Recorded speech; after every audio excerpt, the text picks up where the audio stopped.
VMP at Arch, VMP is my babe. God is my shepherd, all day, every day. Yeah. Check. It's Maneza F8. Everybody likes me. Well, remember that right here in New Year. Everybody likes me.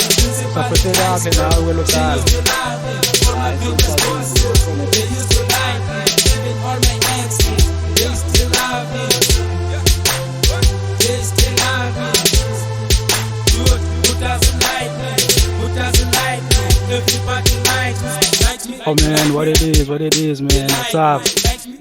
What is up with you, man? What's up? Yo. Welcome to FKU Africa Podcast.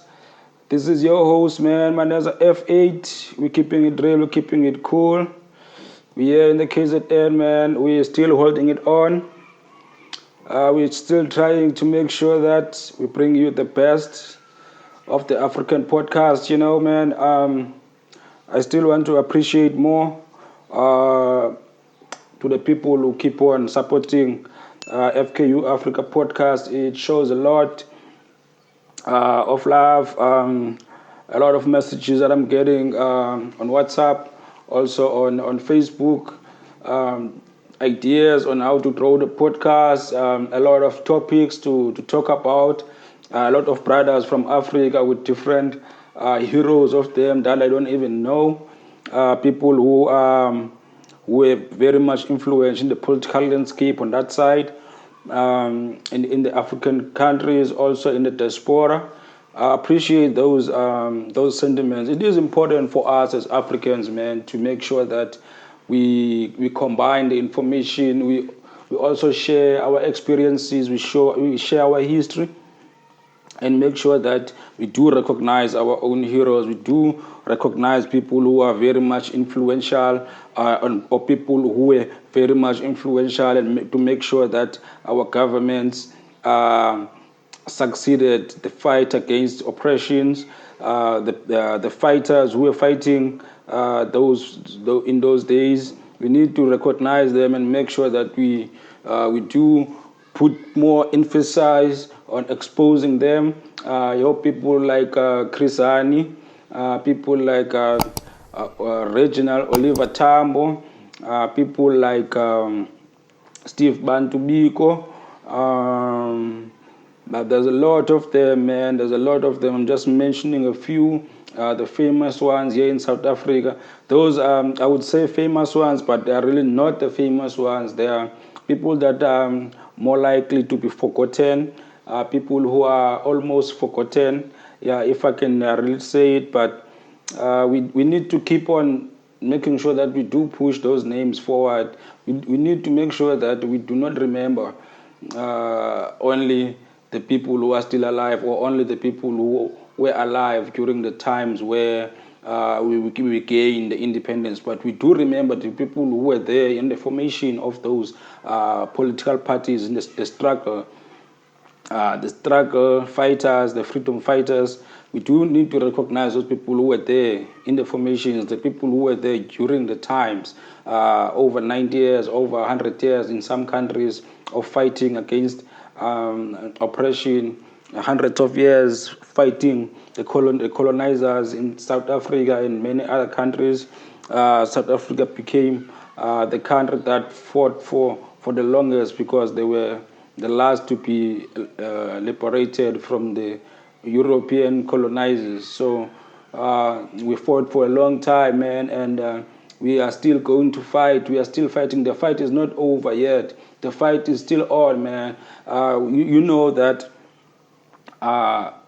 not only we needed to succeed in gaining some sort of independence, we need to fight to gain a lot of other independence, man. Not some sort of a freedom. We need to get all other freedoms, man. Freedom to do everything we want in our land. Freedom to change the religions in our land. Freedom to accept things that really meant something to Africans. Freedom to reject things that do not mean anything to us as Africans, man. Freedom to practice our own traditions freely without prejudice, man. We need to gain those kind of freedoms, man. If we're saying we are free, we need to be really free. We don't want to be kind of free. We need to be really free. So I do appreciate the brothers who keep on sharing love, sharing information about, especially Brother Ben from Uganda. We talked a lot about his country and people who influenced him and people who made him to understand the power of unity as Africa, the power of uniting as Africans in fighting the powers of the West, man, because we cannot really fight on individual, because those countries that we say that we want to fight, they are all collective, man. They are collective. There are a lot of unions that make them very strong. They combine the armies, they combine everything, combine finances, they combine everything, man. It comes many years of practice, those unity that they have there. But for us as Africans, they are making sure that we do not unite by any means. One president that is fighting for unity in Africa will be the target, and it's already been proven. It happened over and over again. It started way back in the 70s, man, with Kwame Nkrumah, who was a very fearless and a full force for people of all African countries, of all African origins, to unite and speak in one voice and use one trade economy throughout Africa, and have speak a common language as Africans, and have at least one common language as Africans. So that was the serious and important plan for us as Africans. That plan has been uplifted and has been joined by a lot of other prominent leaders, but most of them couldn't even see it happening. The only one that came close to establishing it now it's Muammar Gaddafi. He's the only one that came close to seeing it established, and because there are many different talks, different combinations that are happening, especially in West Africa. They already formed the ECOWAS. East Africa, they are also in a plan. Southern Africa, I don't see any progress. Northern Africa, I don't see any progress in there. So his perspective in uniting Africa was to start uniting regions first. Make sure that all the regions, because it's very easy to unite the regions because they speak similar languages. They were colonized more or less by the same colonizers. So at least in those regions, people could understand each other. If West Africa unite, which means Senegal, Nigeria, Mali, Ghana, Liberia, and all those countries, they are very much similar when it comes to language, when it comes to understanding each other, when it comes to traditions and all that. Southern Africa, your Zimbabwe, South Africa, Zambia, Tanzania, Botswana, they are more or less very similar with traditions and languages. So Lesotho, Swaziland, they are pretty much South Africa. So that was a good plan from Muammar Gaddafi, because he understood that for this plan of his to prosper and go forward, we needed to combine people who understand each other and speak in one voice and go and combine to others. So now we would have now a combination of at least four unities or entities, 4 or 5, because it would be Southern Africa, West Africa, East Africa, Northern Africa, and Central Africa. So we have those 5 entities. Those 5 entities is easy now to combine, to speak in one voice and trade with each other. If those 5 entities are already, each entities trade together, that collaborate to up to 10 countries, nine to 10, but 10 in average because we have 52 countries in Africa. So with those entities, each will have 10, probably 10 countries. So 10 or less. So with that being said, now the plan is already on its way to success, because now with that you only needed what? Only 5 leaders of each to now come and talk. It will start by East Africa combining to West Africa, or combining with Central Africa, trading freely and using one economy that translate to Southern Africa, that translate to East Africa, that translate to North Africa. With that being said, we have one full Africa. The plan was there. The plan was being executed. There were a lot of meetings that were being held, a lot of conventions that were being held even here in South Africa, trying to get this thing going. By 2010, this thing was a full force, was there, booming.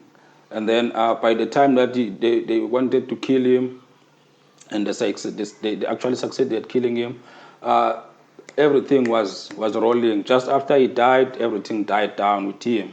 So now you understand that it is very hard for Africa to unite, because there are very much bigger and powerful forces who are against that happening. Because if they want to loot South Africa cannot fight with America. South Africa cannot fight with China. South Africa cannot fight with Europe alone. But with Africa combined, over 1 billion individuals in Africa, the fight is fair. The fight is fair, it's winnable. But it's easy to corrupt one country. And we need to recognize why is that easy, because they would come with a sort of aid to come and build something, build schools, hospitals. And when they are building those schools and hospitals, they are taking the minerals out of that country. They are taking oil, they are taking diamonds, they are taking oil, they are taking gold. All these minerals are being looted out of Africa with one school, with one hospital, or one railway line, or one stadium. All these things are happening in front of our eyes, and we're not even seeing them, man. So yeah, the topic of today, man, was mainly all about remembering that Africa is still in trouble. Africa is still in shambles. We need to fight for Africa, man. We need to fight for what's right in Africa. We need to make sure that we combine forces. We need to make sure that we as Africans, we come together, especially the youth, even though it might seem that there's nothing we can do, but just keep on talking about it. It will come to the right people who've got resources, who've got a mindset, a fighting mindset to fight this thing. Our fight is only to come and spread the word. Our fight is to only plan for the future. Our kids might not be, they might not be, what's the right word? They might, I don't want to say unwilling, but I can use that word. I can't say they are unwilling, but our leaders, I can't say really they are unwilling. They are willing, but I feel like they are scared, and they have invested so much in those countries that they are too much in bed with them that there is nothing they can do.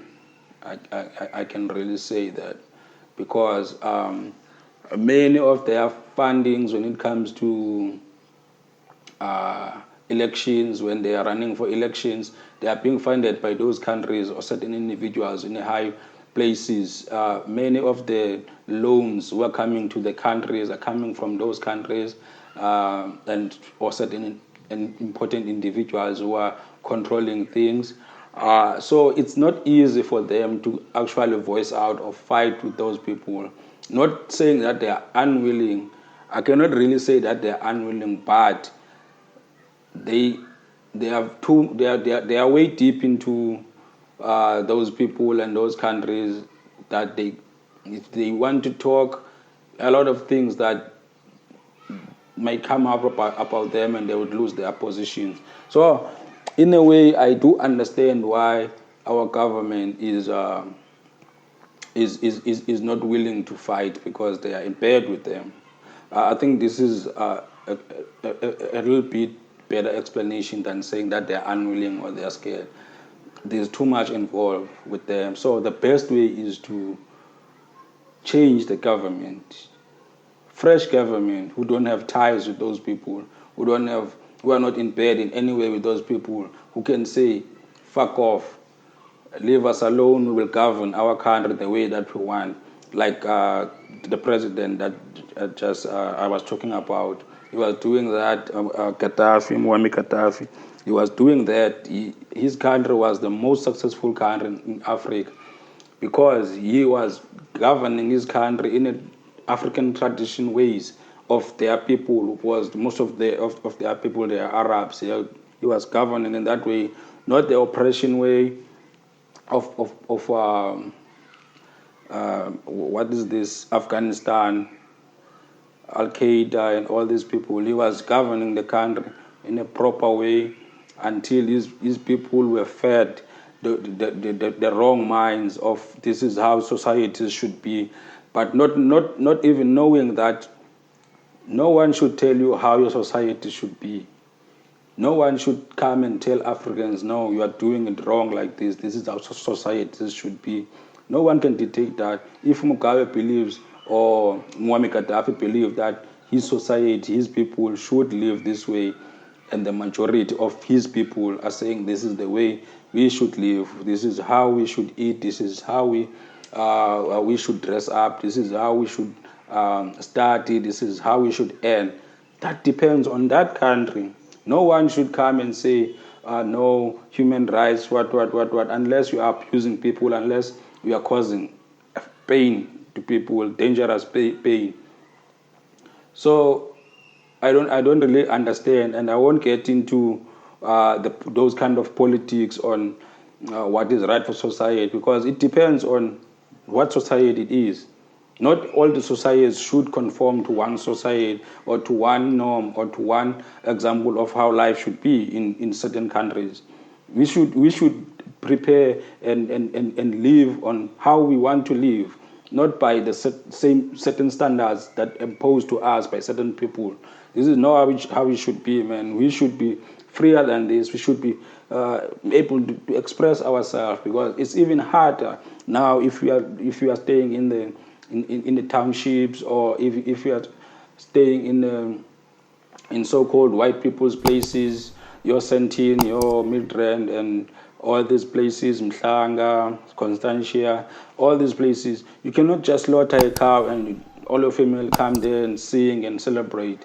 You can't do that, because the society there doesn't conform to that. They will say that you are endangering the animals, you are making noise, and all these kind of things. But this is how our society is. People must be able to express themselves as they want to express themselves. I don't really understand how did we get there. How did we get to that point where we can't even do our own traditions the way that we want to do them? It's crazy, man. Yeah, man. So just switching the topic, man. This weekend it's gonna be crazy. We have a UFC 267. UFC 267. If you don't know what UFC is, it's a MMA, mixed martial art. It's very, very nice to watch. UFC Ultimate Fight Championship. Those people who fight with gloves that are almost bare hands, not wearing any shoes, and just fighting. So this is the example of the UFC, man. I just want to get more people to watch this. It's entertaining. It's very this black guy is Israel Adesanya from Nigeria. He's the main champion now in the middleweight division. He wanted now to go and fight in the light heavyweight division with this guy, Jan Blachowicz. I think, yeah, he's from Poland. He's got that Polish power. So this is the MMA, man, UFC. It's a very exciting thing to watch. It's just it will rock your mind, especially if you're a guy. Because I know most of the guys, I can't say all, but most of the guys they're not into these kind of things. They would say that it's violent, and yeah, I understand they're more feminine when it comes to that. But some girls would watch it. Some girls like even watching boxing and all soccer and all that. So yeah, they would be into it. But for this one, it's very nice to watch. A lot of tactic that comes to it. A lot of agilities. A lot of strength and mind games that are being played. Yeah, this was nice. So this weekend on the 30th on Saturday there will be. This is the card. I think it's 10 matches. There's a lot of fighters. So this is gonna be the guy that was just now fighting with Israel Adesanya. Jan Blachowicz is gonna be fighting with Glover. That's gonna be a tight match, man. It's gonna be a great match. 28 wins and 8 losses, 32 wins and 7 losses. Good matchup, good fight.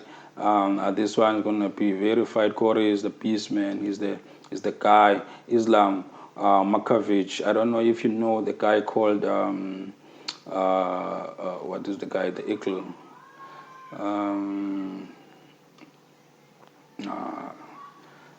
Who's the guy now with the head? I just forgot now. His name is unbeaten. They train together with this guy. Dan Hooker is the beast. He's very good. 20 wins, 1 loss, great. 21 wins, 10 losses, not so great, but it's entertaining. It's nice to watch him. He's very good. Volvo, great, nice match. Kamakchev is also fighting with the guy that I've just forgot his name. What's his name? What is the guy's name? Let me just. I hate forgetting that guy's name. Is very good. The Eagle.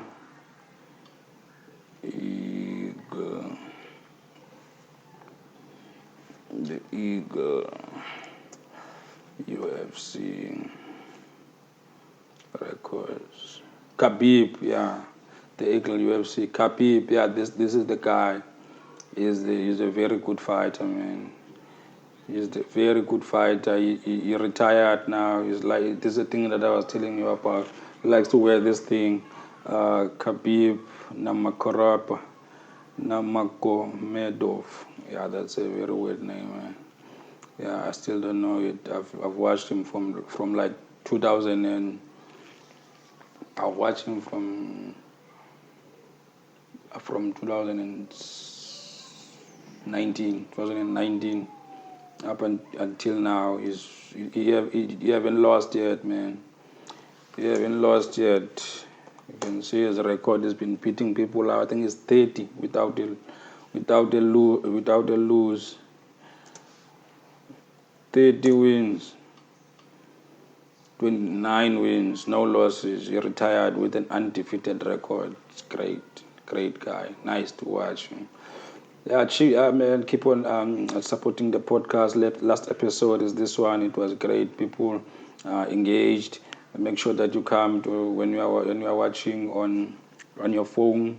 You press this and just say something. Yeah, whatever you want to say, or even on the desktop, it will open up and you just talk to me. I disabled all the notifications here because a lot of spams that are here. Check out the music, man. The album is out. It's here. Check out that, man. Check out that album. You can see it's on sale. It's 69 rand from 80 rand. There's the album, man. A lot of trade tracks here. I think it's 8 tracks. Nice. Number 8, Castle Love with the Retex and Kalamawi. Check this out. You just come here and add to cart. Your cart is here. View cart or view cart here. And then you put on the coupon if you have one. I have a lot of coupons that I gave out on my FKU Africa podcast page and Maneza F8 page on Facebook and also on Twitter. Then you proceed to check out. Put on your address. You see. So I must disable the address because there's really no need for the address. If you can pay with PayFast. See. Yeah, I still want these addresses. So I put on your address and let's make it happen, man. What else I was going to say? Yeah, check out my guy's song, man. This dude, Black Scientist. It's got a very, very nice track. Very nice track here, Black Scientist. Yeah. Where is it? Where is the Black Scientist track? So check out this guy, man. This guy is the. It's here. Check out this guy, man. This track, Lozilam. It's a very nice track. I just want to give you a preview of this track, man. This guy is great. I like him. I like the spirit. I just bought his new music. His new music that I bought, man. It's great. It's a very nice song, man. I hope you gonna enjoy it.